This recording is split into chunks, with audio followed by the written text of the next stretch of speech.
Hello guys, welcome back to my channel. তোমরা সবাই কেমন আছো? আশা করছি ভালো আছি, আমিও ভালো আছি। তো শুরু করছি একটা নতুন ভিডিও নিয়ে। আজ ছিল সরস্বতী পুজো। কালকে মাথায় এলে একটা নতুন হেয়ারস্টাইল বানাবাদে সকালে, সেই জন্য কাল রাতে আমি এসে বিনুনি করে রেখে দিয়েছিলাম আমার পুরো চুলটা। তোমরা সবাই সেটা দেখতেই পাচ্ছ।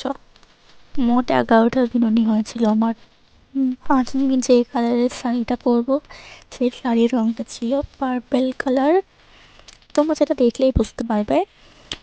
তো ওই শাড়িটা পরবো বলে ঠিক করেছি। তার সাথে এই হেয়ারটা যে হবে সেটা না, আমাকে এই বিনুনিগুলো খুলতে হবে তার আগে। অনেক কথাই প্রায় বিনুনি হয়েছিল, খুলতে যথেষ্ট টাইম লাগবে আমার মনে হচ্ছে। দেখে নাও তোমরা এবার পিছন দিক থেকে কেমন লাগছে বিনুনিটা। তারপর মা তারা দিচ্ছিল যে ওই ভাই মন্ত্র বলবে সরস্বতী, সেই জন্য ওটা লিখতে বলছিল। তো আমি ওটা লিখছিলাম। তো এই তারপর ফোনে প্রথমে সার্চ করলাম, এরপর আমি মা সরস্বতীকে প্রণাম করার মন্ত্রটা আর পুষ্পাঞ্জলি এবার মন্ত্রটা লিখছিলাম। তোমরা যদি চাও তাহলে একবার দেখে পড়ে নিতে পারো, কারণ আমি খুব স্পিডে লিখিনি, আস্তে আস্তে লিখছিলাম। তো এটা তোমাদের পড়ার মতনই। এই মন্ত্রটা তোমরা ফোনে সার্চ করলে পেয়ে যাবে অবশ্য। আমি এগুলো লিখতে লিখতে তা করতে করতে ভাইয়ের স্নান হয়ে গিয়েছে। তো ভাই বলছে যে কতক্ষণ লাগবে তো দিদি, নাকি ধারা, আমি তো কোনো ম্যাজিশিয়ান নই যে এখনই চাইলে এখনই হয়ে যাবে, আমাকে তো লিখতে একটু টাইম দিতে হবে। তো তার করতে করতে আমি লেখা শেষ করলাম এবং ভাই পুষ্পাঞ্জলি দিল। আমি মন্ত্রটাকে বলে বলে দিচ্ছিলাম আর পুষ্পাঞ্জলি দিল। আমি স্নানে গিয়েছিলাম, তারপর এসে শাড়িটা পরলাম। এরপর আমাকে বিনুনিগুলো খুলতে হবে, তার জন্য অনেক টাইমও লাগবে। তো দেখো আমার অনেকক্ষণ টাইম লেগেছে, এই ভিডিওটা ছোট্ট করে বানাচ্ছি তাই খানিক্ষণ দেখাবো এখানে, কিন্তু আমার টাইম সত্যি করে 8 ঘন্টার মতো লেগেছে।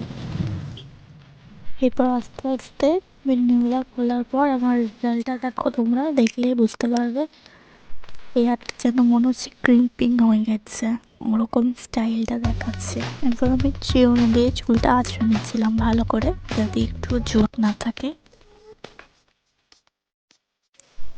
সো এই দেখো আমার পুরো চুলটা কেমন লাগছে তোমরা কমেন্টে বললো।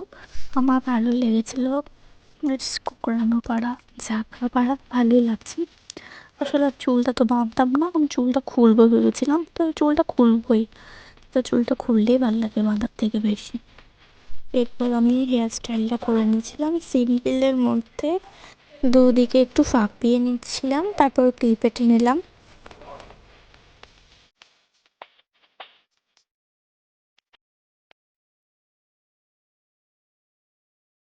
তো হেয়ার স্টাইল এখন আমার প্রায় ডান। এরপর আমি গোলাপ জলে মুখটা ক্লিয়ার করে নিচ্ছিলাম ভালোভাবে। ফেস ওয়াশ তো করেই এসেছিলাম আগে থেকে, এবার আমি ক্লিয়ার করে নিচ্ছিলাম মুখটা।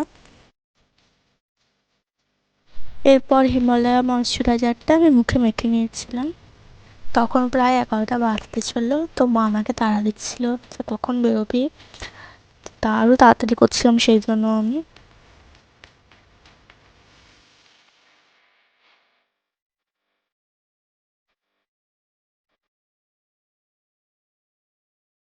এরপর আমি একটু লিপ বাম নিয়ে নিলাম, তারপর লিপস্টিক লাগাচ্ছিলাম।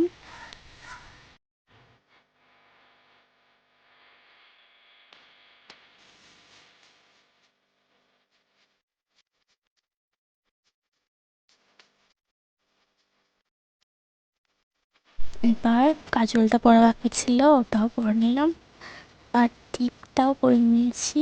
তো এবার তোমরা বলো আমাকে কেমন লাগছে।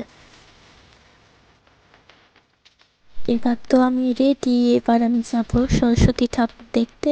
বোলপুরের সমস্ত ঠাকুর আমি দেখবো ভাবছি, তো আমি দেখবই। আর তোমরা তো দেখবে নাকি? তো চলো টাটা।